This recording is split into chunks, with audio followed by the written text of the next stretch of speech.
ओम नमो भगवते वासुदेवाय नमः।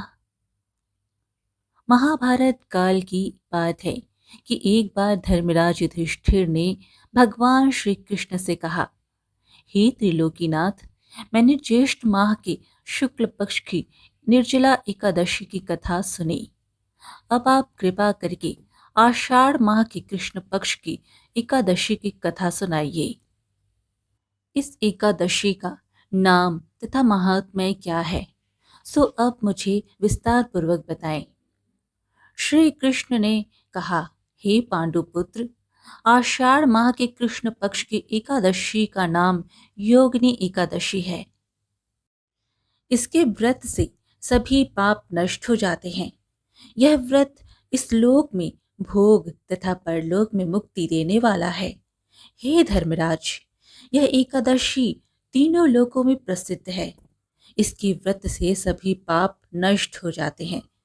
तुम्हें मैं पुराण में कही हुई कथा सुनाता हूँ, ध्यान पूर्वक श्रवण करो। वह शिव भक्त था।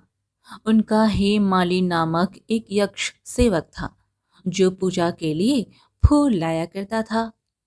हेममाली की विशालाक्ष नाम की अति सुंदर स्त्री थी।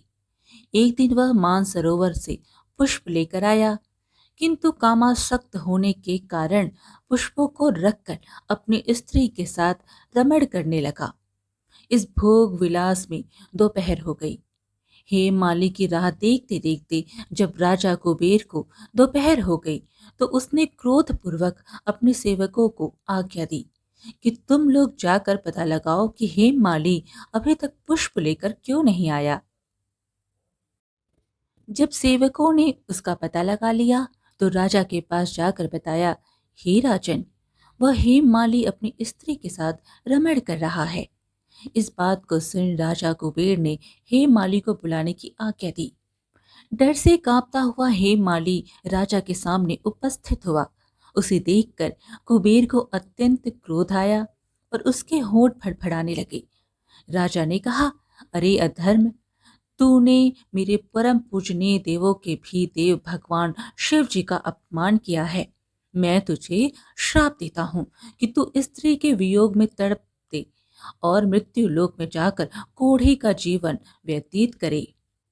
कुबेर के श्राप से वह तत्क्षण स्वर्ग से पृथ्वी पर आ गिरा और कोढ़ी हो गया। उसकी स्त्री भी उससे बिछड़ गई। मृत्युलोक में आकर उसने अनेक भयंकर कष्ट भोगे, किंतु शिव की कृपा से उसकी बुद्धि मलिन ना हुई और उसे पूर्व जन्म की भी सूध रही। अनेक कष्टों को भोगता हुआ तथा अपने पूर्व जन्म के कुकर्मों को याद करता हुआ वह हिमालय पर्वत की तरफ चल पड़ा। चलते चलते वह मार्कंडेय ऋषि के आश्रम में जा पहुंचा। वह ऋषि अत्यंत वृद्ध तपस्वी थे। वह दूसरे ब्रह्मा के समान प्रतीत हो रहे थे और उनका वह आश्रम ब्रह्मा की सभा के समान शोभा दे रहा था। ऋषि को देखकर हेममाली वहां गया और उन्हें प्रणाम करके उनके चरणों में गिर पड़ा। हेममाली को देखकर मार्कंडेय ऋषि ने कहा, तूने कौन से निकृष्ट कर्म किए हैं जिससे तू कोढ़ी हुआ और भयानक कष्ट भोग रहा है। महर्षि की बात सुनकर हेममाली बोला, हे मुनि श्रेष्ठ, मैं राजा कुबेर का अनुचर था। मेरा नाम हेममाली है। मैं प्रतिदिन मानसरोवर से फूल लाकर शिव पूजा के समय कुबेर को दिया करता था। एक दिन पत्नी सहवास के सुख में फंस जाने के कारण मुझे समय का ज्ञान ही नहीं रहा और दोपहर तक पुष्प ना पहुंच सका। तब उन्होंने मुझे श्राप दिया कि तू अपनी स्त्री का वियोग और मृत्युलोक में जाकर कोढ़ी बनकर दुख भोग। इस कारण मैं कोढ़ी हो गया हूँ तथा पृथ्वी पर आकर भयंकर कष्ट भोग रहा हूँ। अतः कृपा करके आप कोई ऐसा उपाय बतलाइए जिससे मेरी मुक्ति हो। मार्कंडेय ऋषि ने कहा, हे हेमाली, तूने मेरे सम्मुख सत्य वचन कहे हैं, इसलिए मैं तेरे उद्धार के लिए एक व्रत बताता हूँ। यदि तू आषाढ़ माह के कृष्ण पक्ष की योगिनी नामक एकादशी का विधान पूर्वक व्रत करेगा, तो तेरे सभी पाप नष्ट हो जाएंगे। महर्षि के वचन सुन हेमाली अति प्रसन्न हुआ और उनके वचनों के अनुसार योगिनी एकादशी का विधान पूर्वक व्रत करने लगा। इस व्रत के प्रभाव से अपने पुराने स्वरूप में आ गया और अपनी स्त्री के साथ सुखपूर्वक रहने लगा।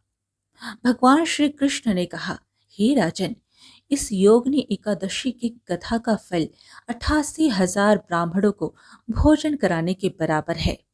इसके व्रत से भी सभी पाप नष्ट हो जाते हैं और अंत में मोक्ष प्राप्त करके प्राणी स्वर्ग का अधिकारी बनता है।